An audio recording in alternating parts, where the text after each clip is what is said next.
Huge news for Hawaii baseball last week when it was announced the legendary Les Murakami is being inducted into the College Baseball Hall of Fame. It's an honor that many consider long overdue, and at 89 years old, he rarely does interviews, but this week we had a chance to sit down with the man himself to look back at his storied career.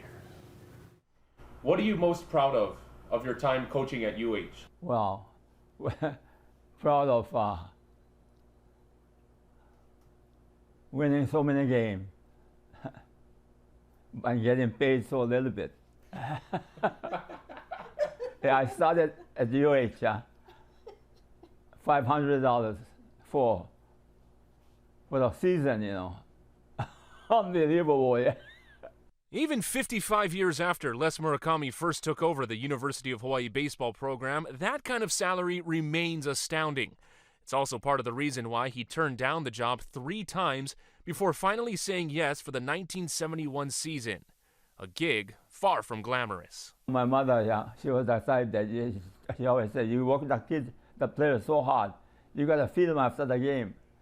But $500, how far that going? So, you know, my mother and my father and my wife later, but my father, they would make sandwich and then feed the ball players after the game. On top of player meals, Murakami, without admin approval, created his own practice field, which sat at the current site of the tennis and softball complex, a surface he had fertilized with chicken manure. All of a sudden, I got a call from the AD. He calls me up, he tells me, what the hell are you doing on the field? I said, why? I'm getting so much calls because the freaking thing stinks, yeah. But the lack of resources never discouraged Murakami from high expectations. The reporters, they asked me, hey, what's your goal? What you going to do? I said, my goal. I told them, my goal is to go to the World Series. And you know what? They all laugh and they tell me, well, you never even played one game yet, you're talking about World Series. Yes. So I told them, wait a minute now.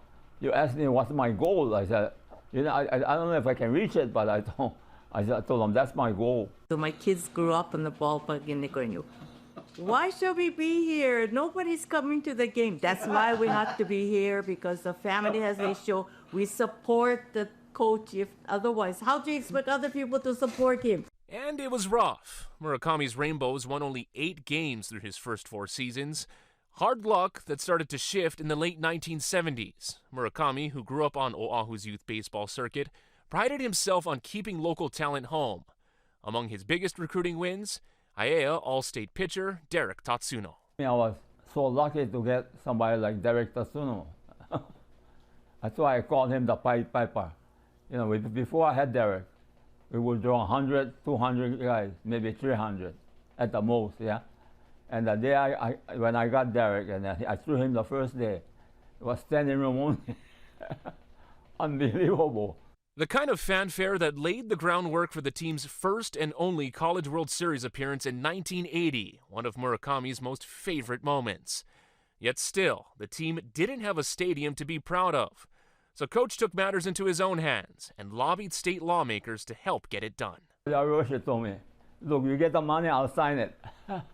And he never helped me get the money, you know. I said, I'm embarrassed because I told them, look, we're the only school that I know of at this caliber. We don't even have our own stadium. Murakami eventually made it happen, and Rainbow Stadium opened in time for the 1984 season, just 9 months after construction started. And the student of the game designed it to his liking, with deep fences to neutralize power hitters and help his defensive-oriented squads.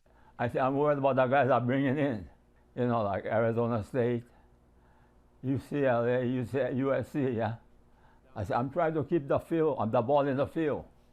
I said, if I can do that, we'll get a chance. So those guys would hit the ball, and then Dante go, oh, and then they'd stop, and then they would catch it. Oh, they're swearing up coming around first base. Years later, the stadium appropriately named after him is considered one of the best college venues in the nation, a place that saw him become the winningest coach in program history with 1,079 victories over 30 years. He just turned 89 years old in early June, and is a survivor of the highest order, recovering from a stroke suffered in the year 2000, and 5 years ago he was diagnosed with rectal cancer. Right there, every step of the way, his wife of 61 years. You have to have positive thinking. You cannot be negative. It's not woe is me, but it's every day is, well, what's the next adventure? And you have to be like that in order to live to be 89. A Hall of Famer and warrior through and through, who's given his heart and soul to Hawaii baseball. And his remarks from his 2001 UH Circle of Honor induction still ring true. A lot of great memories, and like I told everyone, when you coach young ball players, you stay young, and I think that's the most important thing.